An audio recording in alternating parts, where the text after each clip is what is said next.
actually going to be doing dinner and dessert. For dinner, we're going to be making a Wendy style chili, and for dessert, a no-bake chocolate peanut butter pie, and we are doing it all from Dollar Tree. Good afternoon and welcome back. I hope you guys all enjoyed these 7 days of eating for $5 a day. I really had fun with that. I really enjoyed the whole creative process, and I hope it helps some of you guys out. We're gonna get back into the normal swing of things, at least for the time being, so we're just gonna be making some Dollar Tree dinners. And so today we're starting off with a Wendy style chili. Now, if you have never had Wendy's chili, it is a little bit more of a soup than a chili, I would say. And I actually don't have a Wendy's anywhere near me in this area. The closest one I have is about a 40-minute drive into town, so that's why I'm going to be making it at home today. So as far as the actual cooking goes, I am actually going to be making this today in my multi-cooker, and the reason for that is that it's most accessible to people no matter where they live, whether they're in a hotel, motel, small apartment. Maybe they don't have a stovetop and a full kitchen. However, if you have a stovetop and a full kitchen, this same recipe can be made on the stovetop exactly the same way that I'm showing in the multi-cooker. You'll follow the same steps, just in a pot instead of in an appliance. So I'm actually going to be starting with the dessert today because it needs time to set up in the fridge. I shared a short format version of this back around Thanksgiving time as a no-bake Thanksgiving pie. But essentially all you need is a graham cracker pie crust, a pudding mix. I'm actually using this Dove peanut butter milk chocolate that I found at Dollar Tree because I thought it was really unique. You're also going to need milk to prepare the pudding. My milk has been pre-chilled in the fridge. The milk that you buy at Dollar Tree is shelf stable, but once it's opened, it does need to be refrigerated. And lastly, some extra creamy Cool Whip, which you'll also want to thaw in the fridge. So when you buy a pre-made pie crust, it does come with this plastic shell, and this plastic shell is the lid, so you're going to want to remove the label and remove the adhesive, and then open up our pie crust. You can wash this lid and set it aside until we're ready to assemble our pie. So the pudding mix actually does have pie directions on it, but it is based on using 2 packages of pudding, and I'm only going to be making 1 today. So I'm going to be mixing 1 of these packs with 1.5 cups of cold milk.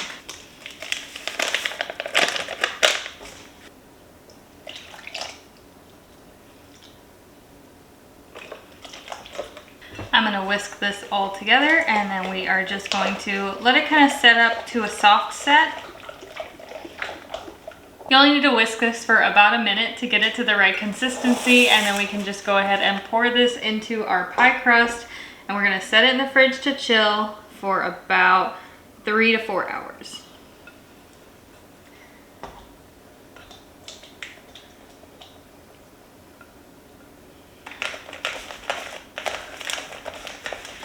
And so by the time dinner is ready, dessert will also be ready. So as far as the actual chili ingredients go, I picked up 2 packages of these frozen beef patties. You're going to want to let these thaw. You can use 1 pound of ground beef. These are $1.25 each at Dollar Tree, and they're 8 ounces each. So this comes out to $2.50 for a pound.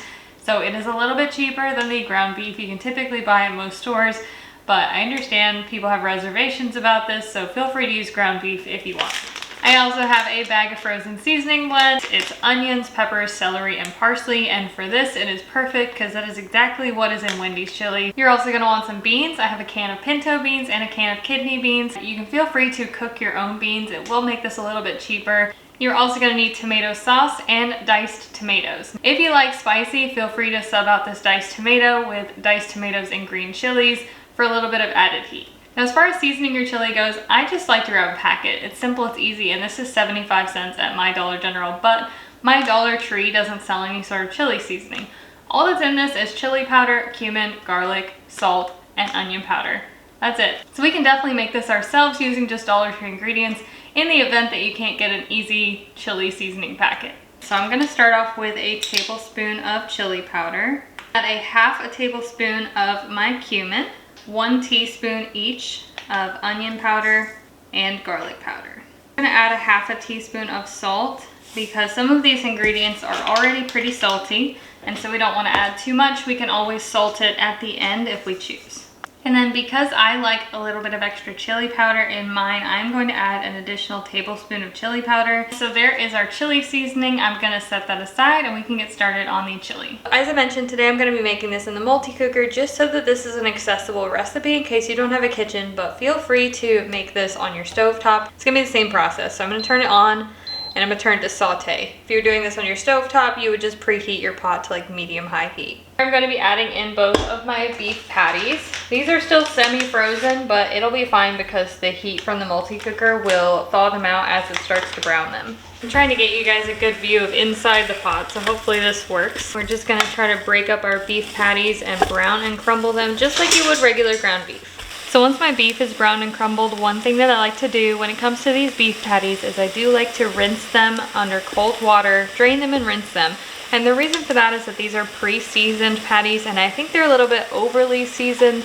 So I do like to rinse them so that the flavors that are already in here don't clash with what we're making. So once my beef patties are rinsed, I'm gonna go ahead and dump in my bag of seasoning blend so we can start to saute that as well. And I'm also going to add in our chili seasoning because chili powder needs some time to activate. The heat from sauteing it and the beef fat will help to bring the chili flavors out a little bit. From here, the rest of it's gonna be fairly dump and go. So I'm gonna dump in the can of diced tomatoes with liquid, can of tomato sauce. These are our kidney beans with the liquid as well. This will help to thicken up our chili a little bit because the liquid that the beans are sitting in is quite starchy. If you want to rinse and drain them, you can. You just might have to add a little bit of extra water at the end. In goes my can of pinto beans. I'm gonna give this all a quick stir. And so this is kind of the consistency that most people are used to their chili being, this kind of really, really thick texture. But as I mentioned, Wendy's chili is more of a soup. And since we're going for a Wendy style chili, I'm gonna add some water to this. Just about 1 can of water.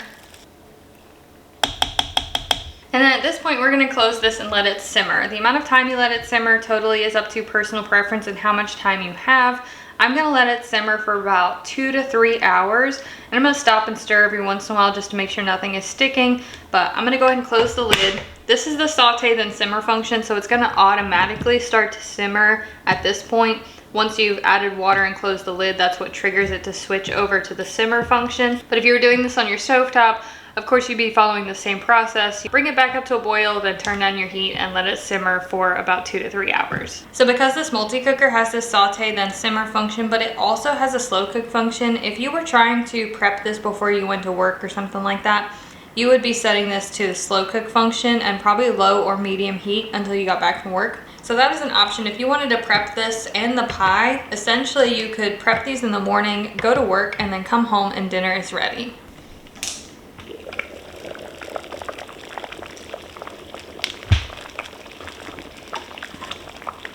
As you can see, this is simmering away pretty hard. So I'm actually going to go ahead and change this to the slow cook on low.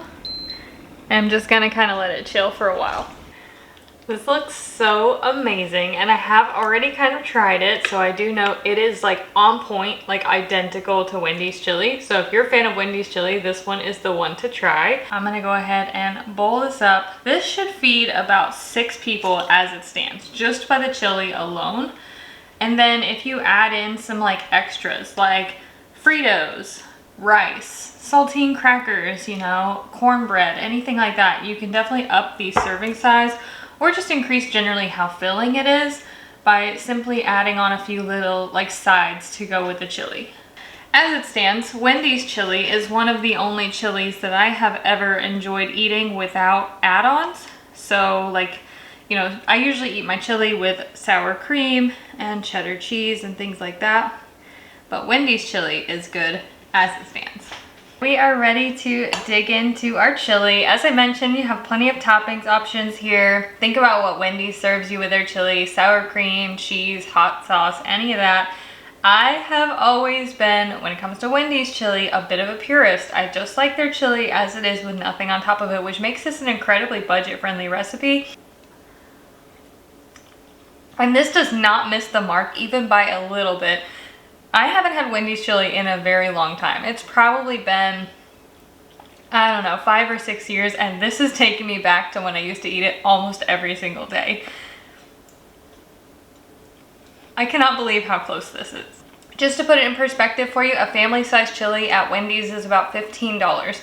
I'm gonna add up the total of all the ingredients. I'm gonna use 75 cents for the chili seasoning because you can buy a packet for that much, but in case you can't get the packet, you will need to buy, like I said, chili powder, cumin, onion, garlic, and then salt. So that total is 5 seasonings in this. You do at least need the chili powder and the cumin. You could pretty much do without the onion and garlic if you were totally pressed. About the sides. So Dollar Tree sells this honey sweet cornbread, and it is fantastic, but it does require eggs. It requires 3 eggs, and it makes a lot. It makes like 24 corn muffins. It's a really good price for what it is. But like I said, you need eggs to make this, and since Dollar Tree no longer sells eggs, I don't use eggs in my recipes because I'm assuming that Dollar Tree is the only store you have the ability to shop at. So if you have eggs, pick some of this up. It's really good. Since we cannot get eggs, they do also sell these pre-cooked cornbread muffins. There's a jalapeno flavor and a honey flavor. I got the jalapeno flavor and we're gonna try this today. So this comes with 8 of these, and you can see how tiny they are.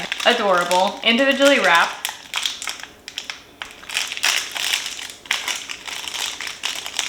And you can totally microwave these if you wanted to warm them up. They do have like a glossy kind of surface here, and they are wrapped in like a paper wrapper as well. So there is our little cornbread muffin. So I'm gonna take a bite of chili. Just to remember how good that is. And let's dig into this.